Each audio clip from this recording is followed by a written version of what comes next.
Anda pengguna kendaraan bermotor mulai Januari 2025 mendatang bersiap merogoh kocek lebih dalam untuk membayar premi asuransi kendaraan. Pasalnya, OJK tengah menyusun aturan yang mewajibkan seluruh kendaraan bermotor di Indonesia memiliki asuransi third party liability. Lalu, bagaimana tanggapan warga terkait rencana kebijakan ini? Setuju. Alasannya karena menurut saya jika terjadi insiden di jalan, jadi kami yang memiliki kendaraan bermotor itu bisa lebih tenang karena kerugian yang kami tanggung itu bisa lebih kecil karena kami memiliki premi asuransinya gitu.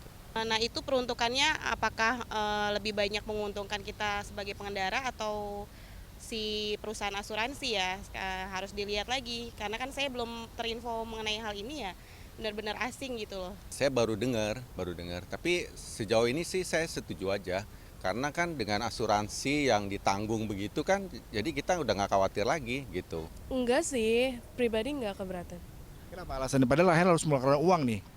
Karena asuransi kan buat diri kita sendiri juga kan, jadi kayak ya nggak masalah ngebayar lagi.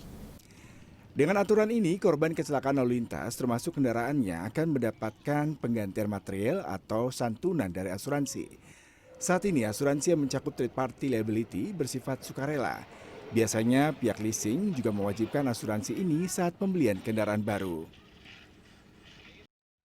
Penerapan asuransi TPL bagi kendaraan bermotor bagian dari pelaksanaan Undang-Undang Pengembangan dan Penguatan Sektor Keuangan atau P2SK yang ditetapkan 12 Januari 2023. Namun sebelum diterapkan perlu ada kajian mendalam terlebih dahulu mengenai program asuransi wajib yang dibutuhkan. Ketentuan lebih lanjut mengenai penyelenggaraan program asuransi wajib tersebut akan diatur dengan PP setelah mendapatkan persetujuan dari DPR. Dalam Undang-Undang P2SK dinyatakan bahwa setiap amanat Undang-Undang P2SK diikuti dengan penyusunan peraturan pelaksanaan yang penetapannya paling lambat 2 tahun sejak Undang-Undang P2SK diundangkan.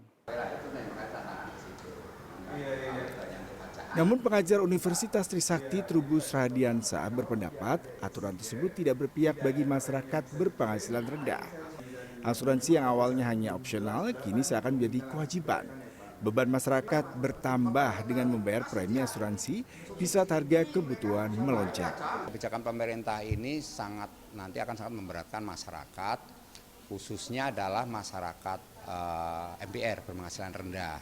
Hal ini karena apa? Karena yang asuransi ini yang awalnya merupakan kebijakan opsional gitu, sukarela, kemudian di dalam Undang-Undang Nomor 4 ini menjadi sifatnya mandatori wajib, maka ini akan bersinggungan kepada persoalan bagaimana kewajiban masyarakat bawah untuk ikut di dalam asuransi.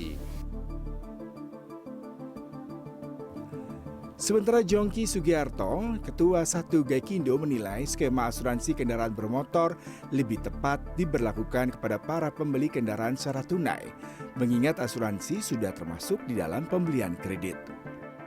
Penjualan kita 60-70% itu melalui kredit atau leasing.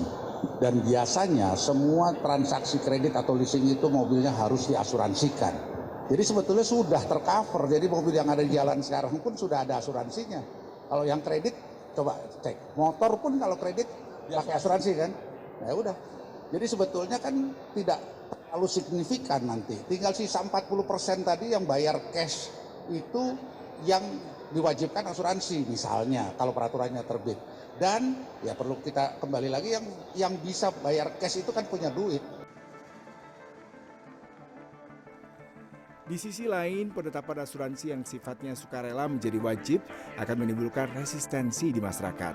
Hal ini diungkap Irfan Raharjo yang berpengalaman puluhan tahun di sejumlah perusahaan asuransi, termasuk menjadi direktur dan komisaris.